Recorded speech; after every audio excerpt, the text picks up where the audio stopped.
зохиолч Жогногийн Бямбсайхан хотын нэг өглөө өгүүлэг.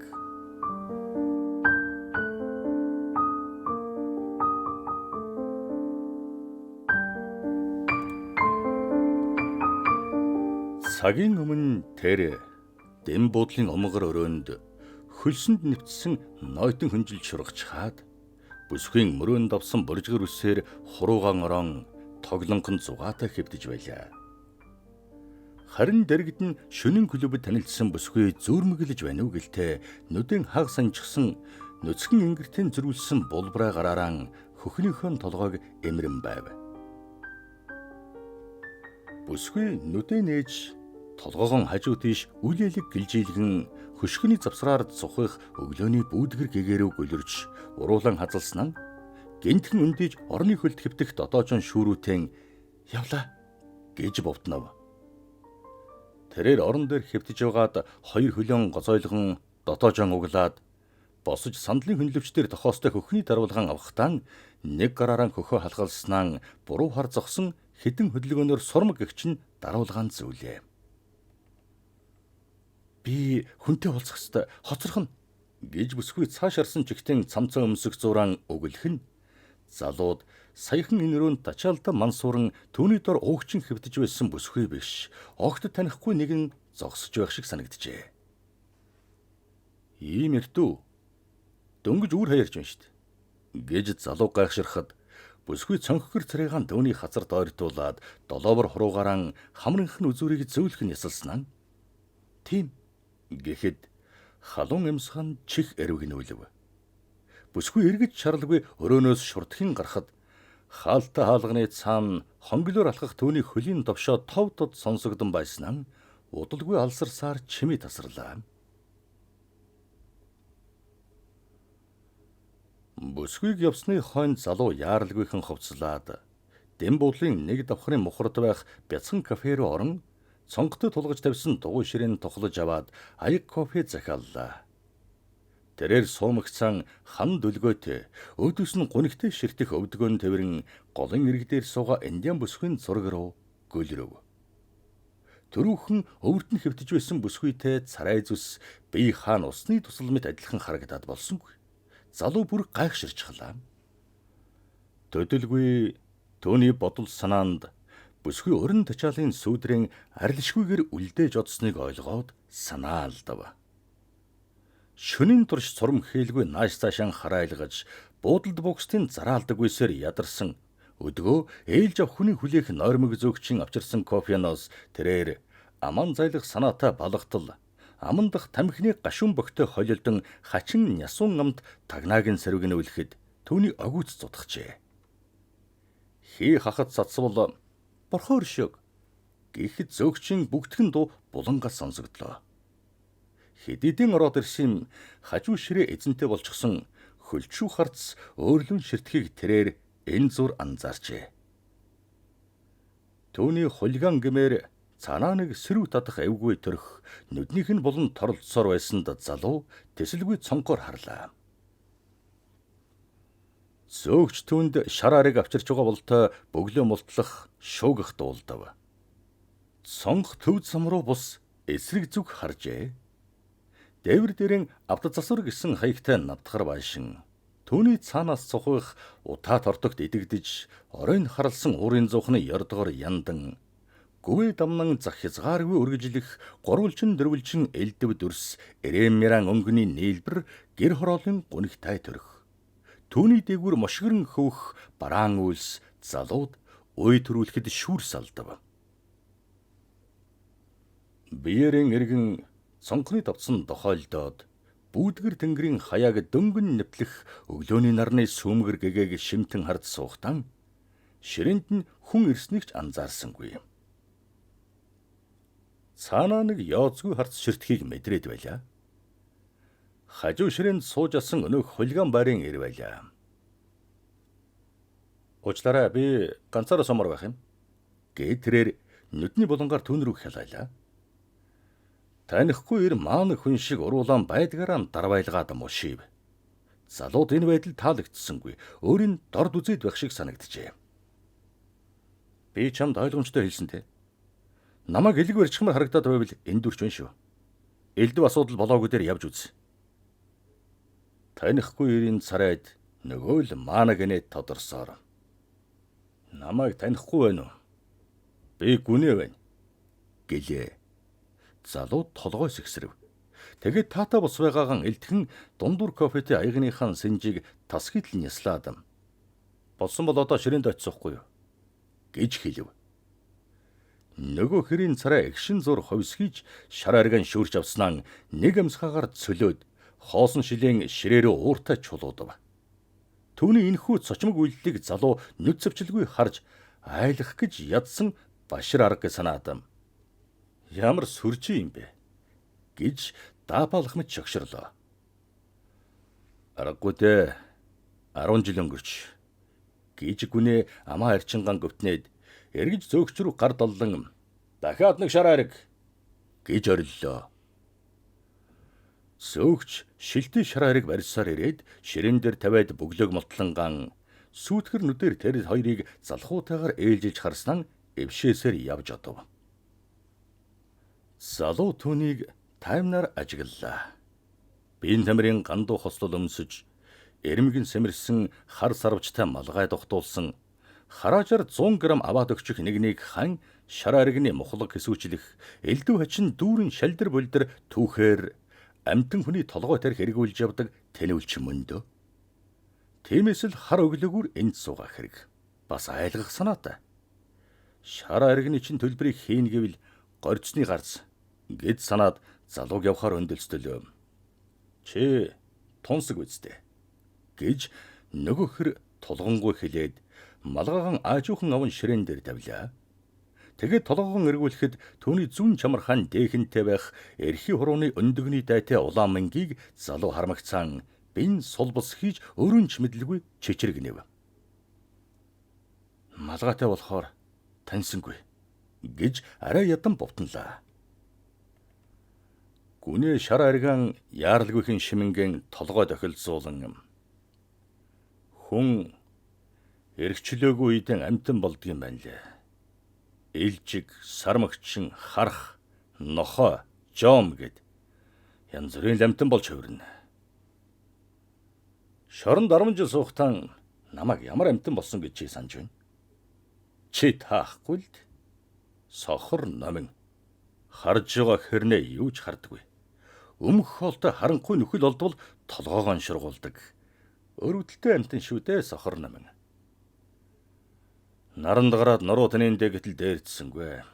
Энд ч бас авайдлах хүмүүс гэж зөөгч рүү эрүүгээрэн занган гүтнэлээ.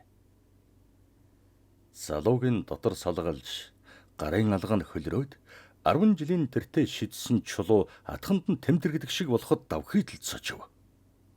2 чулуу агаар төөрж нэг нь тарих хагалж шоронд явсан.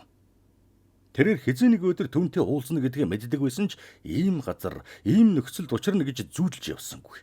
Арайр өөрөөр төсөөлж байжээ.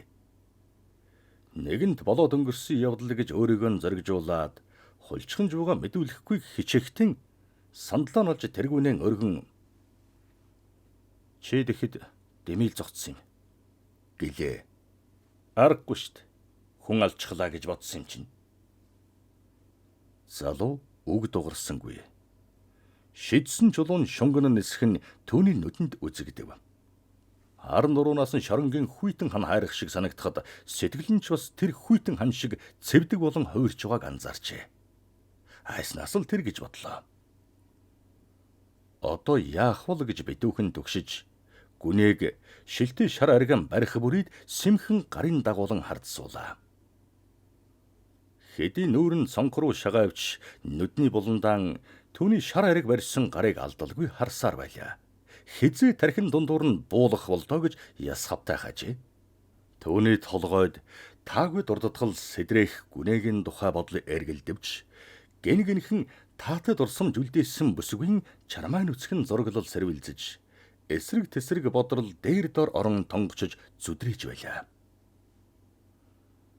Бүсгүйн тухай бодол үе үеийнхэн сэвэлцэхэд цонхны цаана тэнгэрийн хаягаар зулах өглөөний нарны гэгээ шиг сэтгэл сэлмээд таатай болгоч Хажууд сууж байгаа эрийн царайг хармагцсан тэнгэр бүрхсэн бараан үл цээж дотор нь нүгэлдээд дорхон нь бодол санаа нь бүүдийгээд ирнэ. Бидч таныг байжтэй гээд санааширлаа. Ганц хүүгээ алдсан эцэг эхийн шанлангийн дэргэд миний 10 жил харанхуй нөхөн тарчлагч өчүүхэн зовлон гэж гүнийг хэлэхэд түүний хоолойноос гомдол цухалцахыг залуу анзаарлаа. Түүний атганд хүйтэн чулуу хөлөрч бүхэл оюун сэтгэл нь тэрхүү чулуу руу сорогдсоор ухаан санаа нь хов хоосорч шиг санагдахад цагийн өмнө ингэр зөрүүлсэн бүсгүй ч мартагдаад зөвхөн энэ газараас явахын төс болж байгаагаа мэдрэв. 10 жилийн өмнө шорон дорхиод зугтсан шиг гараадгүй ч хэмээр бодогдовч тэгж болохгүйгээ мэдгдвэл арай гэж биеийн эзэмдлээ. Гэмгүй батлаа бусдын өмнөөс яллуулж зов зүдэрсэн хүний толгойд уучлах гэдэг ганц үг гадс шиг зоолттой хоцордог юм байна лээ. Өдөр бүр энэ л үг бодогдно. Мэдсээр атлан нүгэлд уйл рүү түлхэж үхэж далдарвал баясаж дэвхцэх адгийн чадар хамгийн үнэнч додны нөхрөөс гардгийг харанхуй нөхөнд хоригдож байхдаа мэддэг нь дэндүү гаслантай. Олс шиг хөврөх гаслан хөвөрцсөөр сая нэг үзүүрт нь шудраг ёс оршдгийг мэдвч цаг хугацаа аль хэдийн талиж одсон байна. Энэ мөчид шудраг ёс гэж юу юм бэ гэж ирэхгүй бодогдно. Хариугаа авах юм уу? Гэж гүнээ өгүүлээд залуу руу ширтлээ. Түүний өсгөврөх харцнаас залуу далдчихв. Шийтгэл хүртэх нь зөв мэт байвч шийтгэл хүртсний хойно бүгд авайдлах л болно. Тэр цагт гэм нүгэл өс хонзон шудраг ёс гэдэг үгд ямар ч утга учир оршдоггүйг ойлгодог юм. Харамсалтай оройтсон байдаг. Гээд залуу ширээ тохиолд нь нойрмоглох зөөгч рүү хяламхийн шивнэлээ. Чи яаж мэдэж байгаа юм? Залуу мөрөө авчлаа. Амин хохойлох хүний аманд үг гэдэг өөрөн уран зэснэр урсаад ирдэг гэжээ. Яагаад ч юм гүнээ санаалдав. Залуу цонх руу харлаа. Цонхны цаана өглөөхөн энгэр зөрүүлсэн бүсгүй авд засварын буланд нэгэн эртээ хошуу амаа наахан холгүй шивнэлдэн зогсохыг үзээд гайхаж хоцров. Үүр зүрээр явсан учир нь энэ байжээ гэж бодхоос залуугийн дур гутжээ. Төвний хардсны хөдөлгөөнөөр гүнээч бас бүсгүйг олж харав. Яаж яваад дэм буудлын ард авд засварын буланд энэ эртээ болздог байна гэж залуу тэрхэн зур бодлогошрлоо. Бүсгүй цонхоор өөрийн ажиглах тэднийг хараад мушилдсан дуруу харан зогслоо. Шилтэй шар аригныхан шашхыг хомсааран эмтэлж хуулах гэж оролдох тэр мөртөн толгой ганцгалаас та бодол дарагдсан гүнээ дэрдээ болон зөөрмөглөх зөөгчийг овгосгийч цочтол хингэнтэл санаалдлаа. Зөөгч өлийчнийг харснаа эргээд нойрондоо автав. Амьдралч надаар тоглож ханахгүй юм да. Үеийн үр гэдэг нь энэ байх гэж гүнээ санаашраад гадаах бүсгүй рүү ширтэнген тэр бүсгүй жил хүрэхгүй настай үхэж байгаа. Бэч бас үхэж байна гэж бутналаа. Нэрийн л үхэж байгаа мó гэмээр гүнээгийн зэвхий даасан царайг залуу ажилласнаа хэн үхнэ гэж чи юу дэмэрэд байгаа юм гэж гайхширв. Тэр бүсгүй миний эхнэр шүү дээ. Юу? Гэт залуу уулгалдснаа өглөөний хурцлаан санан аман хамхилаа.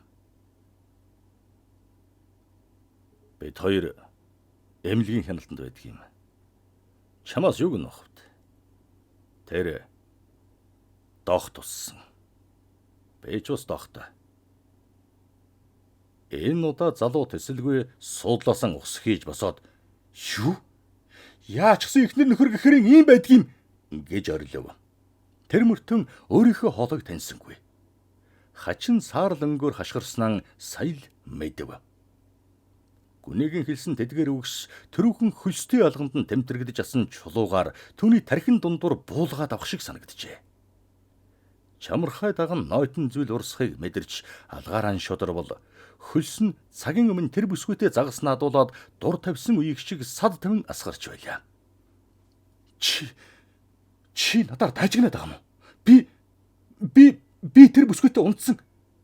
Би ихнэртэй чинь шүнжэнгөн загаснаа дуулсан гэж залуу нэг амьсгалаар дуржигнуулсан гинтхэн чимээг уулж гүний өд жартаан ширтээд "Тэгэхээр чи бид хоёрыг мэдэж байжээ?"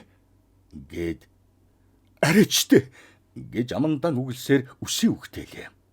Дахиад үг хэлье гэсэн ч эвлсэнгүй. Тэгээд ч хоолойд нь юм торчхоод хил ангалцав. Залуу лагхийн суугаад аягтай кофе руу гараан явуулж арай гэж синжнээс нь барьлаа. Атгсан гараас нь хүнд туухаа алдуурах гэж байгаа юм шиг л салгана хажээ. Цалгиулан байж балгах төдий болоод буцааж тавилаа. Тэр сандарч тавьдсан оюун ухаанаа цэгцлэх гэж хэрэн дээл хичээв. Тэгээд "Чи намайг айлгах санаатай тоглоом хийх гэж ингэж ирж байна уу?" гэд итгэлгүй нүдээр түүн рүү цоргив. Шоронгоос суллагдаад бэдэрч явхад маань намайг хүн гэж тоож учирсан бүсгүй. Бид хоёр уулзаж дотносоод 3 сар хэртэй болж байтал тэр дохин халдвартай болохоо мэдсэн. Би ч ус инжилгээ өгөхөд халдвар авсан болох нь батлагдсан юм. Тэгээд нэгэн дөнгөрсөн хорвоо үлдэх цаг мөчөө хамтдаа өнгөрүүлж цугтаа өхийгээд гэрэлсэн юм. Харин өчигдрөөрөө бид хоёр шинийн клубд сууж байгаа санаандгүй чамтай таарсан. Тэр нь чиний тухай ярьтал тэр энэ санааг сэдэж надад ч таалагдсан. Миний оронд байсан бол чи зөвшөөрөх байсан шүү дээ. Эм хүнээс чөтгөр шиг санаа гарах юм да. Бурхан минь гэж залуу гүнгэнснэн нүдэнд нь нулимс сэлгэнээд "Чич надаас өшөөгөн дэндүү хатуу хавлаа та" гэж гөвтнөв. Төвний унагсан саях үгсийг гадаа зогсоо үхлийн хүлэм буй бүсгүй хэлж байх шиг хачин гонгинсон нарийнхан хоолой залуугийн амнаас гарчээ. Гүнээ залуу руу өрөвдөн харах хэдийч тайвнаар яриагаан үргэлжлүүлж бүр уруулан тамшаалав. Доох туссан хүний бүх дархлаа устдаг юм байна л. Эдгэшгүй үхэж байд салдаг өвч. Аимшигтай гэдэг өгч энд багдана. Тэр дорол түүний дархлаа устж байх шиг хамагвийн жихүүц тааж учиргүй чичгэргэнхийг залуу мэдрэв. Гүнээч бас энэ өвчнөөс болж турж эзчихсэн мэт санагдав.